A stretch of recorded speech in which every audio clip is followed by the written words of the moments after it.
Alright, so the concept I'm going to cover here is pretty much the most advanced place you're going to get to with Ortega, pretty much before, like, this is the kind of Ortega that you'd use while you're using CLL, where you can still get fairly decent times with it by managing to look ahead incredibly far into yourself, and so I'll just go on with that now. Pretty much with the EG method, we will normally plan our entire solution and inspection so that we don't have to pause between any steps of the solve.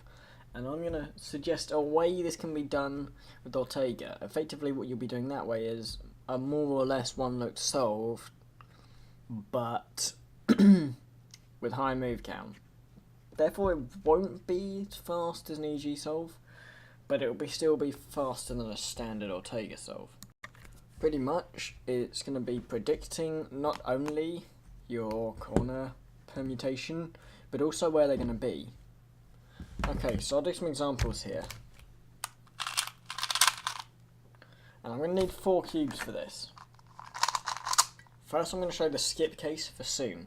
Now, if you know, I'm not going to go over how to recognise CLL, but for the case where it skips, these two are going to be opposite colours of each other, diagonal, and then we're comparing this one to this one, and these two are opposites of each other as well. We then know that soon's going to skip. So therefore, this really similar looking case here, where these two are the same instead, we get a diagonal swap. It's the opposite case.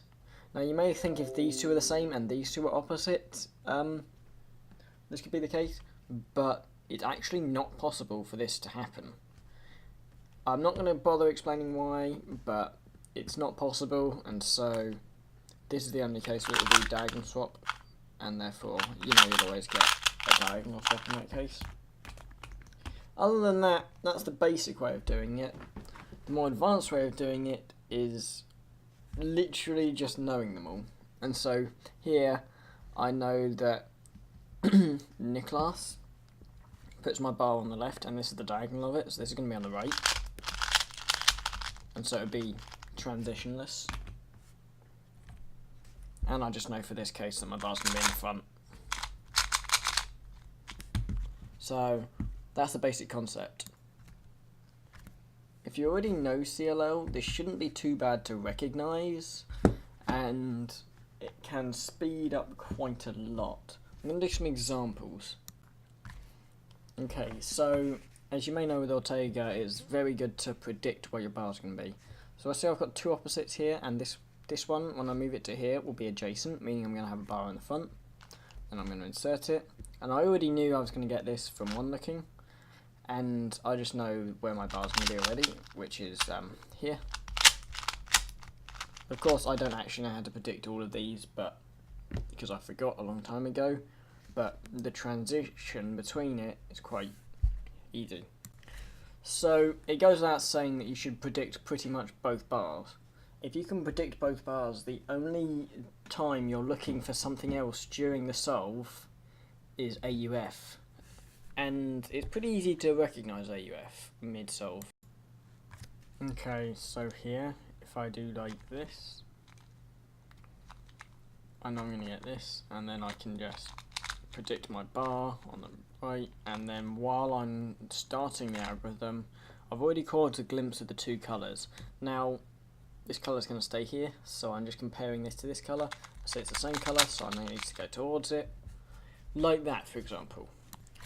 Of course, this takes some time to get used to, but it's not all that difficult eventually.